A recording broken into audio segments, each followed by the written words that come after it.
Morning YouTube. Wasn't going to film this, but I thought, well, it's a bit of Mercedes content and some people like it, so let me run you through what I'm going to do today.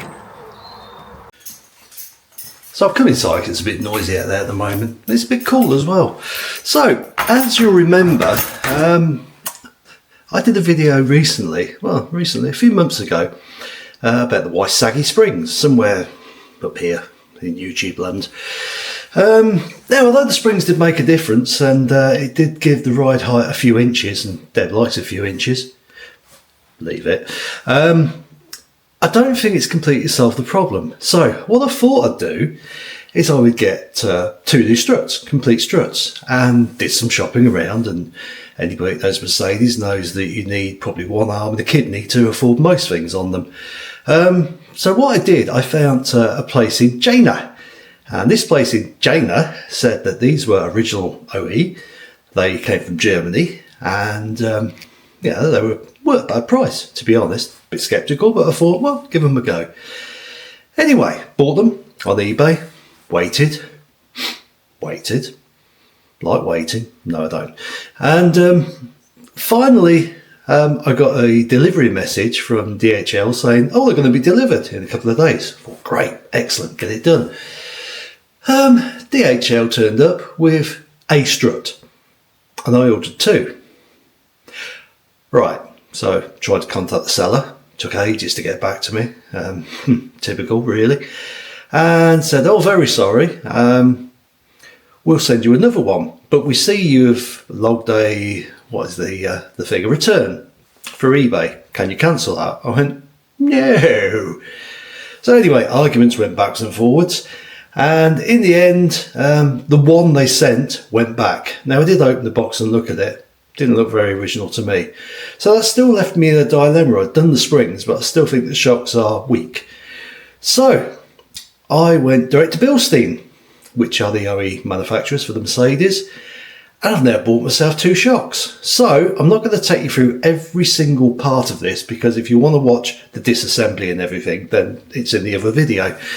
But hopefully, and I said this last time as well, this should be a quick job. This time I haven't got to mess about with the springs too much. They're on the car already, so when I take the struts off, I can compress the springs with the spring compressors. In theory, transfer them over to the new struts.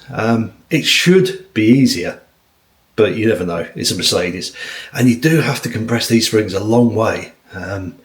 Almost like pancakes, it's crazy. So instead of waffling, let me show you the struts and show you what I'm going to do. So there you go, a couple of OE quality Bilstein shocks. Right, I'm in for the long haul. I did also buy myself some extra spring compressors.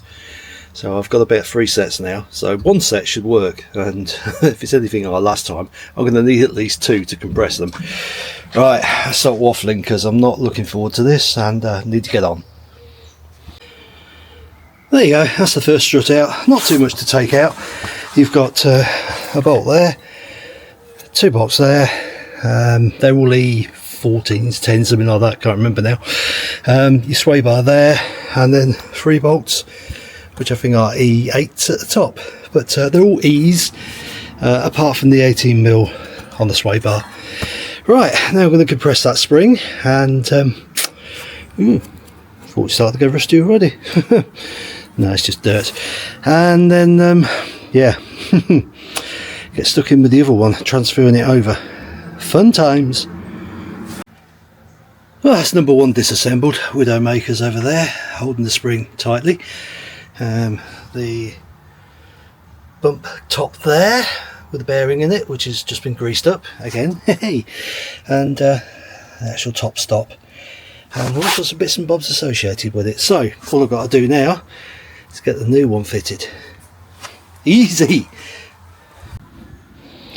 There you go, nice new Bilstein, made in Romania apparently, but from Germany. Alright, whatever. But there you go, it is original equipment, and that is the part number. There you go, let me get you in better.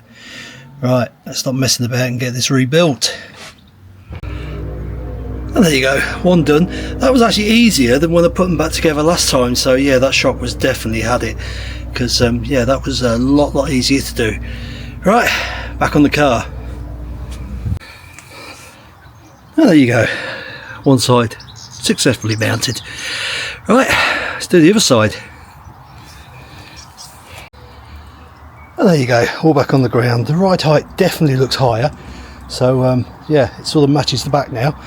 So let's get the other side done, and then well, hopefully the rain hangs off. But yeah, sky's looking a bit not good. So let's chat, let's waffle, let's get on with it. And number 2 off. Right, let's get the Widowmakers on there. Yeah, these things. Yeah, that's right. And we're back on the ground, all done. All right, test drive, and yeah, and then, well, enjoy what's left of the bank holiday. Not much, but there you go. Had to be done, and it is now done. And yeah, like I say, the shocks went together a lot easier than last time. So yeah, I think those dampers were buggered. All right, thanks for joining for this short one. Hopefully it helps. If it doesn't, well, just have the entertainment factor, if nothing else, of me making a fool of myself. Catch you later, YouTube. Bye bye.